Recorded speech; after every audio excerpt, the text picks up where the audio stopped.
लाहौर के इचरे का ये इलाका है और यहाँ पर जो आप देख रहे हैं एक बाज़ार है, तंग सी गली है। ये ऊपर कुछ लोग रहते हैं रहायशी और नीचे दुकानें मौजूद हैं। तो वाक़या ये होता है कि दो लड़के इस स्पॉट पे आते हैं, ख़ातून से उनकी कोई तल्ख़ कलामी होती है और एक शख्स जो अपनी दुकान की सफाई कर रहा है, पान शॉप है, वो मना करता है कि गालम गलोच ना करें। इतने में वो दो लड़के फायरिंग करते हैं और वो फायर डायरेक्ट उसके सीने पर लगता है और वो अपनी जान की बाजी हार जाता है। एक्चुअली आप यहाँ पर मौजूद थे, क्या देखा आपने? वो आपस में लड़ रहे थे, ठीक है। एक लड़की थी, दो लड़के थे, ठीक है। एक बाइक पे था, एक गाड़ी पे थी। जो गाड़ी वाला था वो कह रहा था कि मेरे साथ चल, ठीक है। जो वो दूसरा लड़का था ना बाइक वाला, वो कह रहा था तू मेरे साथ बैठ, क्योंकि वो इतनी बात की है उन्होंने दूसरे जो बाइक वाला था उसने फायर निकालने शुरू कर दिए। उसने उसको मारे हैं पर वो बच गया, ठीक है। उसने पीछे को दौड़ लगाई है और जो सा ये आमिर था ना, ये इधर खड़ा हो के ना शटर वो बंद करने लगा था, ठीक है। वो ब्रश अंदर रखने लगा, सफाई कर रहा था इधर। वो जो से उसने फायर निकाले हैं ना, वो आके आमिर को इधर लगे। स्टोरी को पिक करने का मकसद सिर्फ इतना है कि आपको रेड फ्लैग्स के बारे में बताया जाए। एक तल कलामी किसी ऐसे शख्स की जान ले सकती है जिसका कोई कसूर नहीं है, जिसको पता नहीं है कि व्हाट्स हैपनिंग अराउंड, लेकिन एक पूरा ख़ानदान तबाह हो सकता है। ये वो पॉन शॉप है जो कि बिल्कुल छोटी सी एक दुकान है, यहाँ पर वो फायर हुआ और सीधा उसके सीने में लगा। उनकी वालदा से मैं बात करने की कोशिश करूँगी। अलबत्ता मेरे पास सवाल तो कोई नहीं है उनसे पूछने को, क्योंकि ये ऐसा गम है, जवान मौत का गम तो इट्सेल्फ इज़ क़यामत। लेकिन हम उनसे ये जानते हैं कि वो इस सिस्टम से, इस माशरे से, क्योंकि ये जहाँ इदारों की बात है वहीं पर ज़्यादा बात ये इंडिविजुअल लेवल पर आती है कि आपका कोई भी मामला किसी के लिए कितनी बड़ी क़यामत बन सकता है। इसको सेंसिटाइज़ करने के लिए ही हम आज यहाँ पर मौजूद हैं। ये उनका घर है, हम उनके इजाज़त के साथ उनके घर में दाखिल हो रहे हैं। माँ जब अपने बच्चे को घर से भेजती है तो वो हज़रत मूसा का वाक़या बहुत रीनोन्ड है कि उनकी माँ की विसाल के बाद ही उनको समझ आया कि अब उनके लिए दुआ करने वाला कोई नहीं है। सबसे ज़्यादा मुश्किल लम्हा होता है जब कोई भी बच्चा अपनी नौकरी पर जाता है तो माँ परेशान रहती है कि टाइम हो गया, वो वापस कब आएगा। मगर यहाँ पर सीन ऐसा है कि ये घर है, इसके बिल्कुल दूसरे ही हिस्से में दुकान है, यानी बिल्कुल वहाँ से निकल के एक कदम के फासले पर आप घर में दाखिल हो जाते हैं। फिर भी एक ऐसा वाक़या हुआ जिसमें वो बच्चा घर से निकला और फिर वापस कभी नहीं आया। तो आपको कैसे पता चला? मेरे पास कोई सवाल नहीं है आपके लिए।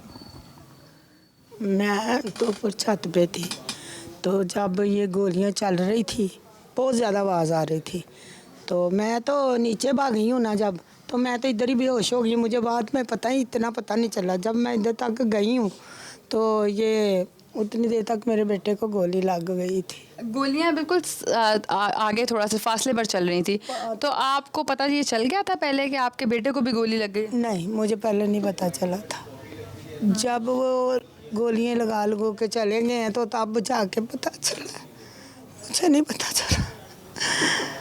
ये मेरा बेटा, ये जो है, ये बात था बड़ी मुश्किल इन लोगों ने किया है, मुझे तो पता ही नहीं चला, मुझे नहीं पता चला। मेरा बेटा तो वहाँ पे ही हिसाब का ख़त्म हो गया। गोली इतनी तेज़ लगी, इतनी तेज़, मैं क्या आपको बताऊँ। उसी वक्त मौके पर ही? हाँ, बस थोड़ा सा इधर तक जाते जाते उसके आगे जाके अभी खड़ा ही है, तो उसे पता ही नहीं चला कहाँ से गोली आ गई और कहाँ किसने लगाई है। लड़ाई तो पीछे हो रही थी ना।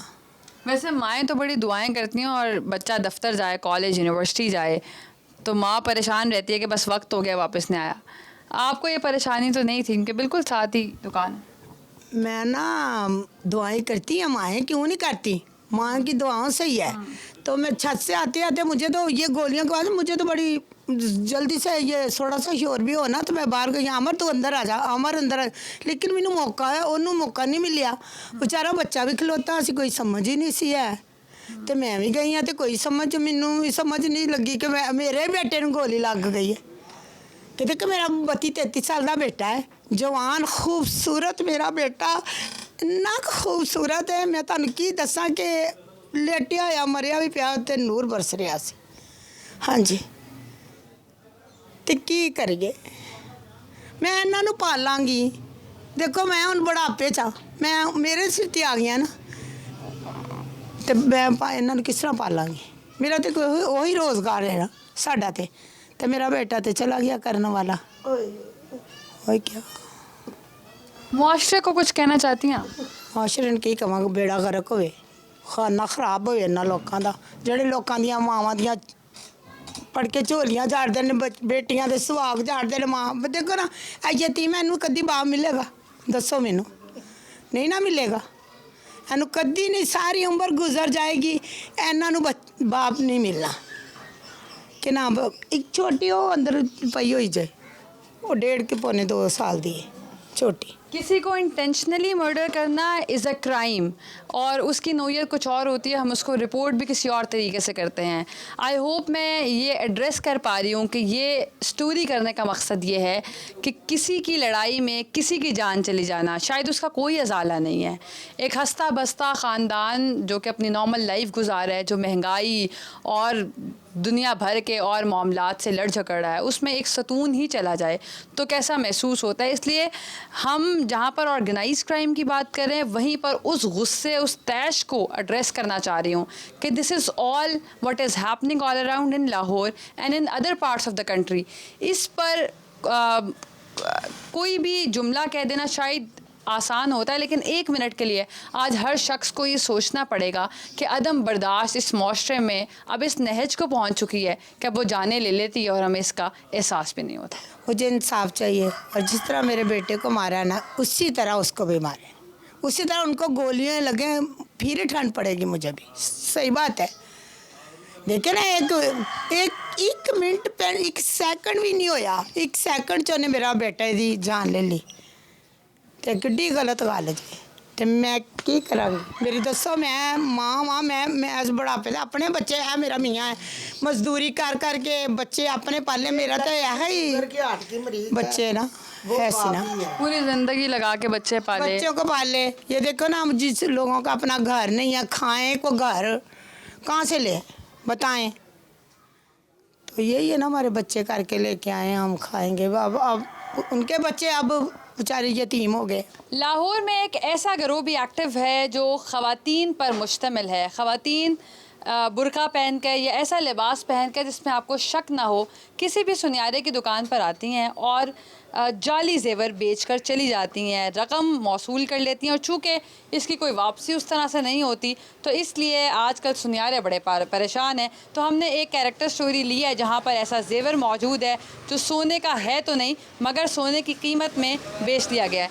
सर पहले तो ये बता दीजिएगा ये कैसे होता है और चूँकि ये बहुत ज़्यादा हो रहा है इसलिए मैंने एक कैरेक्टर स्टोरी ली है और बहुत सारे ऐसे और सुनियारे हैं जिनकी ये सेम स्टोरी है। अस्सलाम वालेकुम जी, बिस्मिल्लाहिर्रहमानिर्रहीम जी। ये कुछ दिन पहले कस्टमर आए हैं, ये लेडीज़ उनके पास ये चूड़ियाँ कड़ा की जोड़ी थी एक, ठीक है। हमने इसको चेक किया तो ये सोना ही शो कर रहा था। आपके पास जो इंस्ट्रूमेंट है कैसे चेक करते हैं आप? इसमें हमने इसको मतलब रगड़ने के बाद देखे ना इसको जब पत्थर होता है ये पत्थर और इस पर रगड़ते इसमें हमने रगड़ा तो उस वक्त सोना ही शो किया है। अच्छा। उसके बाद जब हम इसको मतलब इसको मेल्ट करने के लिए लेके गए हैं तो उसको चेक किया तो उसमें से कुछ और ही चीज़ निकल आई है। ये क्या है मटेरियल? ये जो ना मेटल है, मेटल, ठीक है। इसमें चांदी भी नहीं है। चांदी भी नहीं है, मेटल है। तो ये हमने परचेज़ किए हैं तो यकीन करें हमारा 7-8 लाख रुपए का लॉस हो गया है। 2 लाख तो मतलब 247 रेट है गोल्ड का, ठीक है। तो 2 तोले से ही ऊपर है, 3 तोले के करीब, ठीक है। और उन्होंने आपसे पैसे ले लिए बेच गए वहाँ। तो अब हम उनको ट्रेस कर रहे हैं, हमने कंप्लेन भी की है अपनी यूनियन को, तो उनका कोई पता नहीं चल रहा। तो हम बड़े परेशान हैं, इसलिए आपका हमने सहारा लिया है कि हमारी कोई दाद रसी हो सके या हमें कोई मतलब तरीका बताया जाए कि हमें उसकी वीडियो भी नहीं मिल रही। तो जो उस वक्त कैमरे नहीं चल रहे थे। क्या आपको लगता है कि उनको ये पता था कि कैमरा? नहीं, उनको नहीं पता था ना यहाँ कैमरा नहीं है, इसलिए तो यहाँ हैं वो सेल करने के लिए। मैंने सुना है कि इस इलाके में ये वाला पैटर्न बहुत दफ़ा रिपीट हुआ है, मगर ये बहुत देर बाद हुआ है। अच्छा, पहले दरमियान 2000 में गैप भी गैप आ गया। 2002 में मुझे एक ताज था, लेडीज़ ताज सर पे लगाने के लिए सोने का, ठीक है। वो मैंने ख़रीदा तो उसके कुछ दिन बाद ये कुछ एक मतलब कस्टमर आया, वो जेंट्स था, उसने मुझे चूड़ियाँ सेल की तो उसको हमने पकड़ा, मगर वो भी जो है ना अपने तलब वगैरह करके तो हमसे चला गया कि वाकफियत मतलब लोगों बीच में लोग आ गए ना, तो उन्होंने कहा चलो छोड़ो कोई बात नहीं है। तो और हम बड़े परेशान हैं इस वजह से।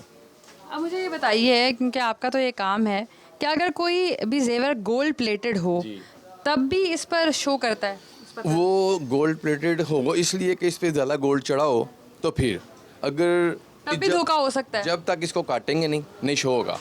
ठीक है, हमने इसको जस्ट ऐसे रगड़ा है, उसने शो किया गोल्ड, हमने खरीद लिया। ठीक है, किसी वक्त समझ नहीं आती हमें, खातून थी इसलिए इतना शक नहीं हुआ। नहीं शक हुआ। वो कह रही जी हम बाहर से लेके आए हैं तो हमें ज़रूरत है, हमने कुछ चीज़ें बनवानी है। तो कितने रुपए लिए उन्होंने इसके? ये इसके मैंने लिए, मतलब इसका 5,50,000 रुपये दिया। 5,50,000 रुपए, और इसकी शाइन अभी भी गोल्ड वाली है। अगर कैमरा पे आप इसको देख सकें तो इट लुक्स लाइक गोल्ड। और इनको ये इतने अरसे से काम कर रहे हैं, पता नहीं चल सका जिस तरीके से इसको आइडेंटिफाई किया जा सकता है वो भी नहीं पता चल सका। यानी इतनी ऑर्गेनाइज तरीके से इसको प्लान किया गया। शाइन बरकरार है बिल्कुल, और देखें ज़रा सा भी नहीं लग रहा कि दूसरे हैं। तो कहीं आपने तो कोशिश नहीं की कि आप आगे इसको सोना करके बेच नहीं, दें? फिर हमने सब्र कर लिया, सब्र करके बैठे हैं ताकि वो आए तो दोबारा उसको पकड़ें तो अपनी रकम हम वापस ले सकें। अब आपने पूरे आसपास ये बता दिया है? यूनियन को हमने ये जो ऐसा इन्फॉर्म क्या कर दिया है कि हमारा लॉस हुआ है तो हमारे साथ जो है ना मिलके तो इसको पकड़ा जाए। ये जो हतून सेल करके गई हैं। तो इनका गेटअप किस तरह का होता है? गेटअप इसका था वेल ड्रेस, शो ही नहीं होता कि ये ऐसे हैं। उन्होंने करोड़ों की बातें यहाँ बैठ के करना शुरू कर दी, तो मैंने कहा ये ठीक ठाक है, सोना ही है। तो वो अब मतलब ऐसा गेटअप बना के आते हैं कि शक ही नहीं होता, यकीन जाने। तो उनके पास जेवर और भी था, उन्होंने वैसे मुझे चेक कराया, मैंने उसका भी रेट लगाया, मगर ये मुझे वो सेल करके चली गई। अहले इलाका भी हमारे साथ इस वक्त मौजूद हैं। यहाँ पर एक लेमैन आइडेंटिफाई कर सकता है कि अब ये गैंग बन चुका है। और अच्छी बात ये है कि जब भी किसी मार्केट में 2-3 तर्ज के वाक़यात होना शुरू हो जाते हैं तो मार्केट एक दूसरे को कम्युनिकेट कर देती है। लेकिन फिर भी गैंग्स की इतनी बेहतरीन तरबियत की जाती है या वो इतनी बेहतरीन स्ट्रैटेजी बनाते हैं कि ये वाक़यात रिपीट होते हुए नज़र आते हैं। आपकी क्या ऑब्जर्वेशन है इस पर? यही है कि वो मास्क उन्होंने पहना होता है, औरतों ने अकेली होती हैं और बाद में अब उनके जो साथ आदमी होते हैं वो दाएं बाएं खड़े होते हैं, तो वो फ़ोन पे यही कहती है हमने चीज़ पसंद कर ली है और थोड़े पैसे मेरे पास हैं, बकाया पैसों की ना फ़ोन पे बात करते हैं वो कि हमारे पास थोड़े बहुत पैसे हैं तो बकाया बंदोबस्त कर लें, तो मैं तुम्हारे पास आती हूँ, तो आके तो पैसे लेके जाती हूँ। वो जो चीज़ मैंने पसंद की है वो मैं आके ना ले लेती हूँ। वो ऐसे करती हैं कि जो असली चीज़ होती है उसको बीच में लगा देते हैं डिस्प्ले वाले में डब्बे में, और जो असली होती है वो साल लेके चली जाती है। वो बाद में जब हम देखते हैं कि भाई इसके ऊपर जो हमारा पैड लगा होता है वो नहीं है, खाली जो पैड के बगैर वाली अंगूठी या कोई भी चीज़ उसके ऊपर लगा के तो चली जाती, वापस नहीं आती। फिर वो जो उनके आगे बंदे होते हैं खड़े, उनकी बाइक पे बैठती हैं, भाग दौड़ के चली जाती हैं और उसके बाद वो पीछे करते हैं। तो बाइक की पीछे नंबर प्लेट कभी नोट किया? बाइक की नंबर प्लेट होती नहीं है और बंदों ने तो हेलमेट पहना होता है, वो भी नहीं नज़र आते। हाँ जी, नंबर प्लेट तब नज़र आया, हमने कैमरे में भी देखा था कि नंबर प्लेट बिल्कुल नहीं होती उनकी जो ये काम करते हैं। ये रिपीटेड वाक़यात हैं जो कि हम अभी सोने की दुकानों पर मौजूद हैं और मुख्तलिफ विज़िट्स के बाद ये एक स्टोरी समझ आई, जो एक ही तर्ज की स्टोरी मुख्तलिफ लोगों के साथ हुई करीबन 6 महीने के दौरान। आपका क्या एक्सपीरियंस है? जी हम यहीं के रहायशी हैं और आए दिन इस तरह के वाक़यात होते रहते हैं, लोगों के साथ फ्रॉड्स होते हैं। यहाँ पे औरतें आके फ्रॉड्स करती हैं, चोरी डकैती के बहुत सारे वाक़यात होते हैं, रॉबरीज़ बहुत ज़्यादा होती हैं यहाँ पे। रॉबरीज़ हैं, स्मार्ट रॉबरीज़ पर हम आजकल बात करें तो इसमें आपको ये लगता है कि एक खातून है फ्रॉड करके, ये पूरा मुनज़्ज़म एक गैंग है? ये एक पूरा मुनज़्ज़म गैंग होता है। इनको जो है वो उनको बताया जाता है कि आपने किस तरह से करना है, किस तरह से जाना है। औरतें वो आगे भेज देते हैं, ख़ुद मर्द पीछे रहते हैं और इस तरह से वो लोगों को हिप्नोटाइज़ कुछ लोग कर लेते हैं, औरतें कर लेती हैं, कुछ जो है 2 नंबर चीज़ें बेच जाती हैं लोगों को और इस तरह से ही ये लोग चलते हैं। काफ़ी मुनज़्ज़म गैंग है इनका, ये इंडिविजुअल कोई किसी इंडिविजुअल का काम नहीं है।